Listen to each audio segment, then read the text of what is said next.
C'est l'heure de revenir sur l'actualité qui a marqué la région des Hauts-de-France cette semaine avec quelques-uns des sujets que vous allez pouvoir voir ou revoir. Bienvenue si vous nous rejoignez.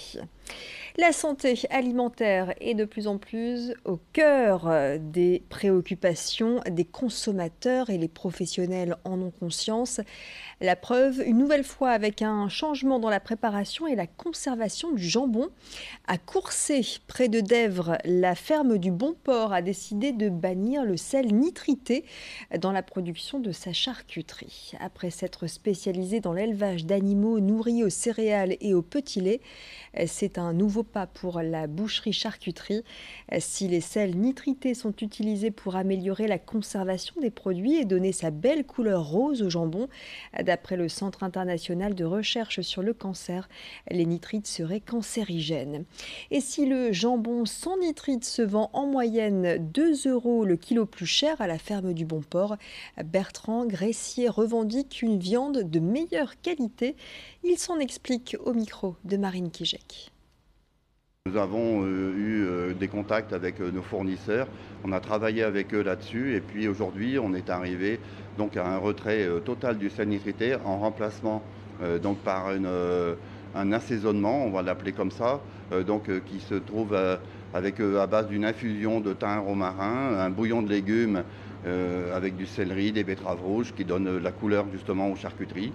Et, et le peu de sel qu'on met, c'est du sel de cuisine, mais à très faible dose. Aujourd'hui, nos clients remarquent que le jambon a un goût tout à fait différent et qu'on se rapproche du naturel. Retour à présent sur ce témoignage, celui de la maman d'une petite fille atteinte d'une maladie rare. Cette maladie, c'est le syndrome Wiedemann-Rothenstrauch. Mélodie est âgée de 4 ans et elle serait la seule touchée en France par ce syndrome. Pour financer le matériel lui permettant de se déplacer et d'avoir une vie plus confortable, eh bien, ses parents ont créé l'association Mélodie pour la vie.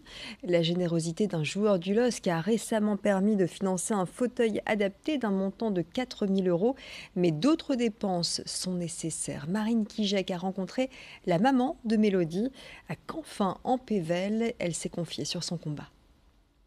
Déjà à la naissance, ils ne savaient pas du tout ce qu'elle avait. Elle avait des traits un petit peu particuliers et ils se sont dit c'est peut-être parce qu'on l'a fait venir un petit peu un mois avant. Mais au début, ils ne savaient pas du tout. Alors ils nous ont envoyés vers un généticien, mais le généticien, on l'a vu que 4 mois après. Ils ont tout de même prélevé son sang à la naissance. Ils ont fait un karyotype pour voir ce qui se passait au niveau des chromosomes. Mais au niveau des chromosomes, tout était bon.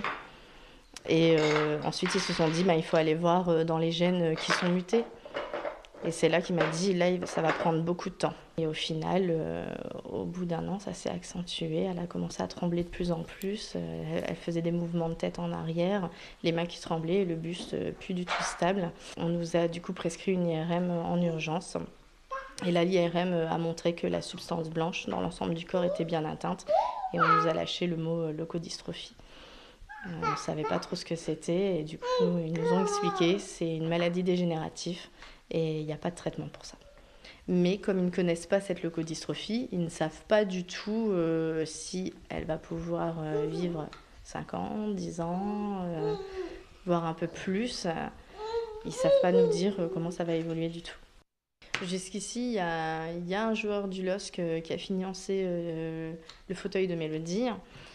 Grâce aux actions du club de foot de Canfin, on a pu financer son siège de bain. Grâce aux actions aussi du club de basket de mon fils de 6 ans, on a pu financer, plus une cagnotte litchi, on a pu financer sa poussette, qui est toujours en cours de livraison. Et grâce à 2 associations, Un jour rêve d'enfant à Bézieux et Lueur d'espoir Eden, on a pu financer, on est en train de faire les essais, on va pouvoir financer son siège auto. Mais elle a encore besoin de plein de petits matériels. C'est pas parce qu'on nous dit qu'elle va pas avancer qu'on n'y croit pas. Alors du coup, nous, on la stimule, même pour l'oralité, même pour manger. Tout ce qui est kiné, psychomotricienne ou ergo, elle voit ça comme un jeu, elle est toujours partante. Et nous, on est contents qu'elle puisse aller à l'école, parce que je sais que ce n'est pas le cas de tous les enfants. Elle est souriante, elle est sage, elle a toujours envie, Mélodie, malgré tout ce qu'elle a vu, malgré son passé, c'est une petite fille qui est toujours de bonne humeur. Découverte à présent d'un sport peu pratiqué dans les clubs, c'est le kinball. À Villeneuve-d'Ascq, le club de kinball fête ses 10 ans et compte une quinzaine d'adhérents. Le kinball reste une activité accessible puisqu'il suffit d'être vêtu d'une tenue de sport. Ce sport se joue en équipe avec un ballon de baudruche d'1,20 m de diamètre gonflé à l'air. Le ballon ne peut être touché que par le haut du corps, la tête, les bras et ne doit jamais retomber au sol sous peine de faute. Quentin Delay est vice-président de cette association de kinball. Il revient pour nous sur l'origine de ce sport. Omnikin, ça vient du grec, omni tous, et kin c'est le mouvement. Le créateur de ce sport a en fait voulu mettre les enfants au jeu, au sport pour les inciter à bouger. C'est pour ça qu'il a donné ce nom à la marque qui gère ensuite tout le matériel autour de ce sport et tout l'environnement. Voilà, donc le ballon a été créé d'une telle façon à ce que les enfants aient du mal à le contrôler seuls. C'est pour ça qu'il est si gros. Ils sont obligés de se mettre à plusieurs pour réussir à l'attraper et à le contrôler et à jouer avec. Des propos recueillis par Margot Sailly. Et puis c'est le rendez-vous qui réunit les jeunes chrétiens du monde entier. Les Journées mondiales de la jeunesse se déroulent au Panama, cette fois du 22 au 27 janvier. Le pape François est attendu sur place pour cette 34e édition des JMJ, tout comme 1500 Français. Parmi eux, Hélène et Camille, ces deux nordistes, ont pris le départ cette semaine direction Amsterdam où elles s'envoleront pour l'Amérique centrale. Ce voyage, elles l'anticipent depuis plusieurs mois et elles ont hâte de vivre ces temps de rencontres et d'échanges spirituels.